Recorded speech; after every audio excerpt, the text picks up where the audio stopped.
साड़ी की दुकान में नया ससुराल। अनीता एक साधारण परिवार की लड़की थी। उसके पिता हरिनारायण रामपुर कस्बे में छोटे मोटे काम करके परिवार चलाते थे। उनकी सबसे बड़ी चिंता यही थी कि बेटी का अच्छा घर बस जाए। एक दिन हरिनारायण की मुलाकात अपने पुराने मित्र विष्णु प्रसाद से हुई। बातचीत में पता चला कि विष्णु अपने छोटे बेटे विक्रम के लिए लड़की ढूंढ रहे हैं। बातों ही बातों में रिश्ता पक्का हो गया। शुभ मुहूर्त पर अनीता और विक्रम की शादी धूमधाम से हो गई। लेकिन शादी के कुछ ही दिन बाद विक्रम को ऑफिस के काम से बाहर जाना पड़ा।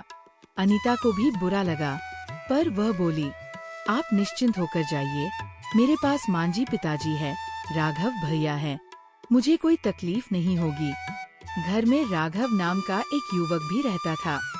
वो असल में हरिनारायण के परिवार का नहीं था, बल्कि बचपन में अनाथ मिला था और विष्णु प्रसाद ने उसे गोद लिया था। लेकिन किस्मत ने खेल खेला।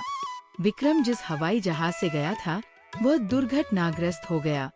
पूरे परिवार में मातम छा गया।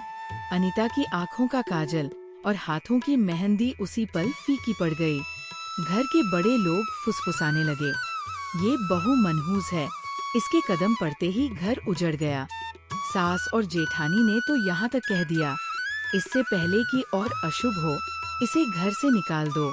आखिरकार अनीता को अपने पिता के घर लौटना पड़ा, लेकिन वहाँ भी उसे चैन नहीं मिला।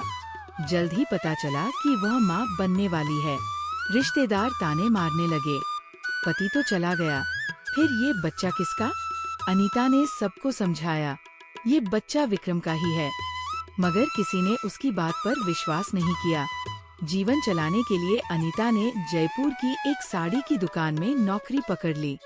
दुकान के मालिक और उनकी पत्नी अच्छे लोग थे, वे उसका बहुत ख्याल रखते थे। एक दिन अचानक दुकान पर उसकी सास, जेठानी और राघवा पहुँचे। जेठानी ने ताना मारा, मनहूस लड़की, तेरे हाथों से साड़ी नहीं लूंगी, कहीं मेरा सुहाग भी न उजड़ जाए। अनीता की आंखों से आंसू छलक पड़े। ये देखकर राघव से सहा नहीं गया। उसने वही दुकान में रखे सिंदूर से अनीता की मांग भर दी, आज से ये मेरी पत्नी है और इस बच्चे का बाप मैं हूँ। पूरा परिवार चौंक गया। राघव ने भी सख्ती से कह दिया, अब मैं और अनीता अलग रहेंगे, आपके तानों की कोई जरूरत नहीं। दुकानदार दंपति ने ही तुरंत शादी का प्रबंध कर दिया।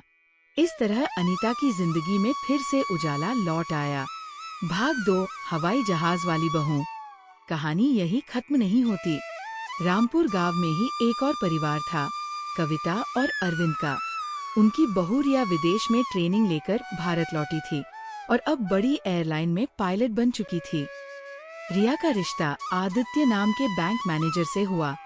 दोनों की शादी के बाद रिया बहू बनकर रामपुर आ गई। सास कविता हर जगह शान से कहती, देखो मेरी बहू, कोई साइकिल नहीं उड़ाती, सीधा जहाज उड़ाती है। घर में हास्य का माहौल था।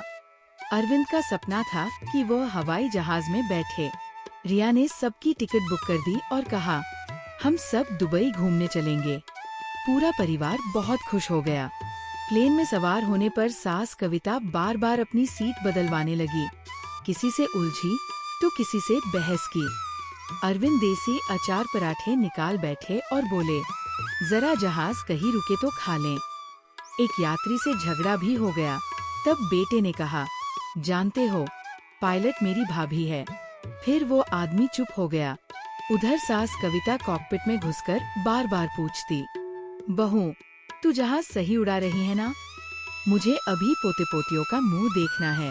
रिया बार बार समझाती, माँ जी, प्लीज बाहर जाइए, वरना सचमुच दुर्घटना हो जाएगी। अचानक मौसम बिगड़ा, जहाज डगमगाने लगा। यात्रियों में चीख पुकार मच गई, लेकिन रिया ने हिम्मत नहीं हारी। उसने कंट्रोल रूम से अनुमति लेकर जहाज को नजदीकी एयरपोर्ट पर इमरजेंसी लैंडिंग करा दी। सब यात्री उसकी तारीफ करने लगे। सास कविता रोते रोते बोली, बहू, तू तो सचमुच बहादुर निकली। अब मुझे समझ आया कि तू कुर्सी पर खाली नहीं बैठती, 100 जानों की जिम्मेदारी उठाती है। कुछ दिन बाद तकनीकी समस्या ठीक हुई और पूरा परिवार सकुशल दुबई पहुंच गया। अंत। रामपुर के लोग अब दोनों बहुओं की मिसाल देते थे। अनीता, जिसने दुख झेलकर भी अपने साहस और राघव के साथ नई जिंदगी पाई। रिया, जिसने अपने साहस और बुद्धिमानी से सैकड़ों यात्रियों की जान बचाई। दोनों कहानियां मिलकर यही सिखाती है कि